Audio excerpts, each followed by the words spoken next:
Trading Bharat channel के एक और वीडियो में आपका स्वागत है दोस्तों। तो दोस्तों शुरू करते हैं आज की पहली खबर के साथ। बायोकॉन से रिलेटेड ये खबर है। यूनाइटेड स्टेट्स का एफडीए यानी फूड एंड ड्रग अथॉरिटी यानी कि यूनाइटेड स्टेट्स की एक ऐसी संस्था जो अमेरिका में इस्तेमाल किए जाने वाली खाद्य सामग्री और दवाओं की जांच करके उसकी गुणवत्ता की परख करने के बाद उनको अप्रूवल देती है कि ये दवा वहाँ के बाजार में खरीदी और बेची जा सकती है, साथ ही साथ आम तौर पर आमजनों के द्वारा उपयोग भी की जा सकती है।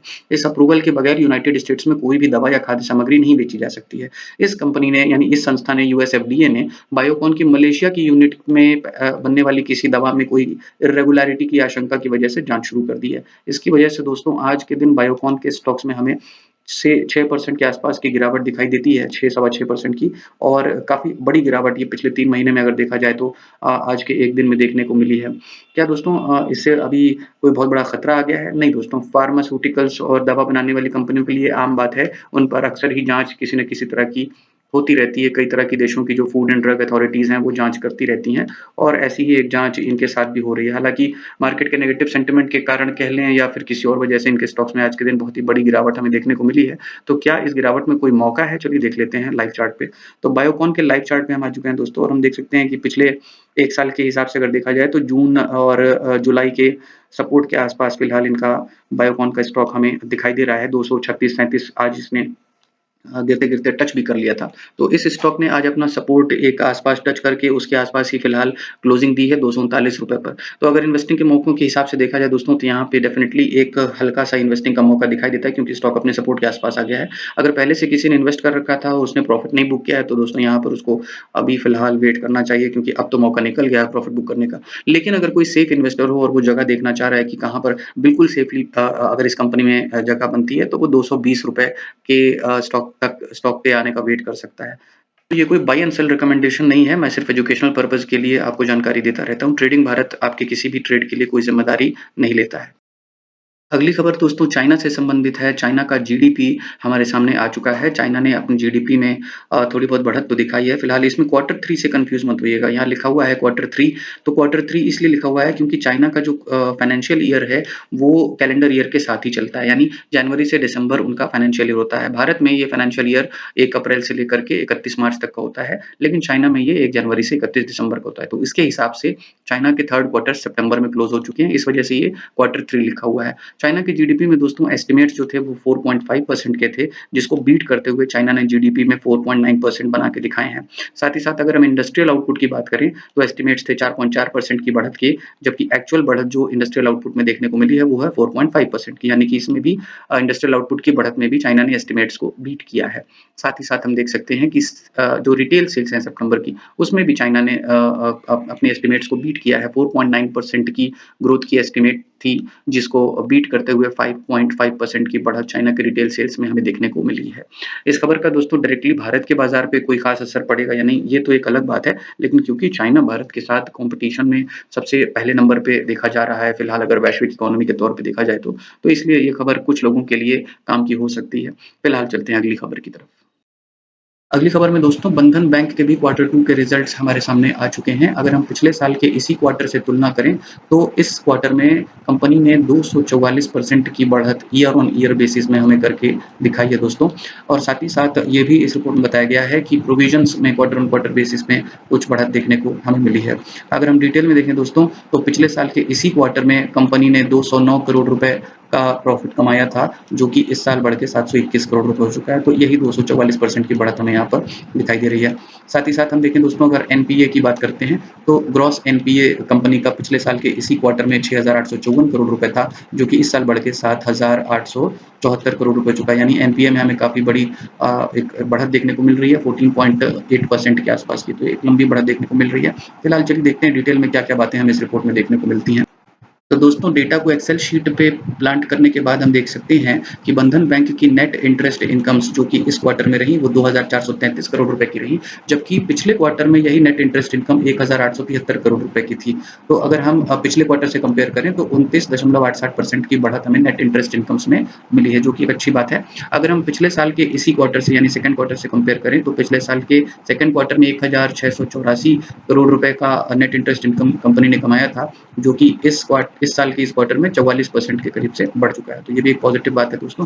अगर हम बात करें नेट प्रॉफिट और लॉसेस की दोस्तों तो हम देख सकते हैं कि पिछले साल के इसी क्वार्टर में कंपनी ने 209 करोड़ रुपए के प्रॉफिट्स कमाए थे, जो कि इस साल के सेकंड क्वार्टर में 721 करोड़ रुपए हो चुके हैं। काफ़ी अच्छी बढ़त हमें दिखाई दे रही है। लेकिन अगर हम इसको ठीक पिछले क्वार्टर से कंपेयर करें तो पिछले क्वार्टर में भी 721 करोड़ रुपए के ही नेट प्रॉफिट्स बंधन बैंक ने कमाए थे। तो यानी पिछले क्वार्टर की तुलना में कोई भी इंप्रूवमेंट हमें नहीं दिखाई दे रहा है। लेकिन अगर हम पिछले साल के इस क्वार्टर से कंपेयर करते हैं तो 244% की बढ़त देखने को मिलती है, जो कि हमें न्यूज़ में दिखाई भी जा रही थी। इससे कहीं न कहीं न्यूज़ को पढ़ने के बाद लोगों में एक भ्रम पैदा होगा कि अरे इतने ज़्यादा प्रॉफिट्स कंपनी ने कमाए हैं तो तुरंत इसमें इन्वेस्ट कर दें। नहीं दोस्तों, ऐसा कुछ नहीं है।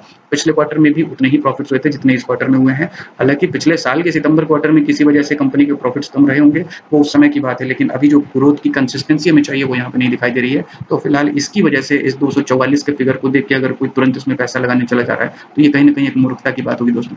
फिलहाल चलते हैं एनपीए को देख लेते हैं। तो पिछले साल के इसी क्वार्टर में कंपनी के एनपीए 6,853 करोड़ रुपए के आसपास थे, जो कि अब की साल बढ़ के 7,884 करोड़ रुपए इस क्वार्टर में हो चुके हैं। तो अगर परसेंटेज में देखा जाए तो हमें एनपीए में 14% के आसपास की बढ़त दिखाई देती है, जो कि हमें रिपोर्ट में भी पड़ी थी। अगर हम पिछले क्वार्टर के एनपीए को देखें दोस्तों तो 6,960 करोड़ रुपए का एनपीए था, जिसमें हमें 13% की बढ़त दिखाई देती है। नेट एनपीए में भी हम देख सकते हैं दोस्तों कि हमें क्वार्टर ऑन क्वार्टर बेसिस पे भी बढ़त देखने को मिल रही है और साथ ही साथ ईयर ऑन ईयर बेसिस पे भी हमें बढ़त देखने को मिल रही है। यानी कि पिछले साल के इसी क्वार्टर के तुलना में 40% की बढ़त हमें देखने को मिल रही है और साथ ही साथ पिछले क्वार्टर की तुलना में नेट एनपीए में हमें 10% की बढ़त देखने को मिल रही है। तो इस तरीके से हम देख सकते हैं दोस्तों कि काफ़ी हद तक एनपीए में नुकसान दिखाई दे रहा है हमें और बाकी चीज़ें ठीक हैं। जो ये 244 का जो फिगर है ये कहीं न कहीं एक भ्रम पैदा कर रहा है। ऐसा कोई बहुत ज़्यादा पॉजिटिव खबर यहाँ पे नहीं देखने को मिल रही है। आज के दिन में हम देख सकते हैं दोस्तों कि हमें बंधन बैंक के स्टॉक के प्राइसेस में 0.67% की कमी आते हुए दिखाई देती है।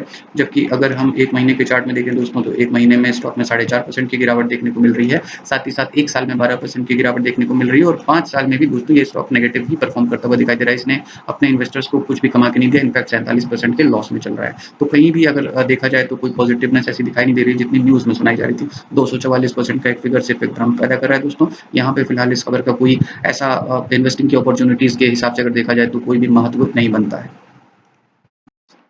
अगली खबर में दोस्तों चीनी के एक्सपोर्ट्स पर भारत सरकार ने रेस्ट्रिक्शंस यानी कि रोक लगा रखी थी। 31 अक्टूबर तक भारत से कोई भी शुगर एक्सपोर्ट नहीं की जा सकती थी।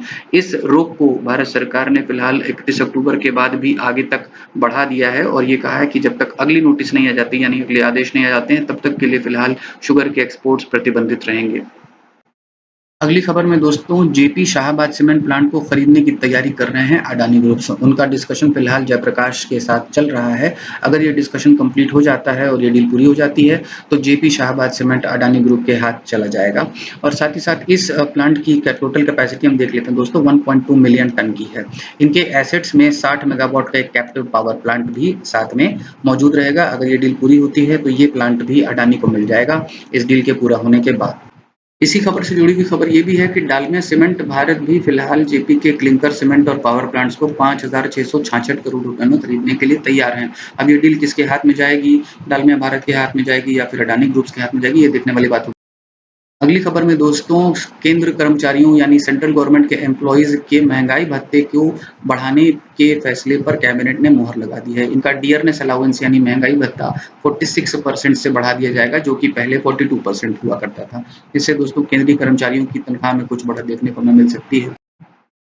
अगली खबर में दोस्तों भारत सरकार ने एक नया रूल नोटिफाई कराया है टेरर फाइनेंसिंग को भारत में रोकने के लिए।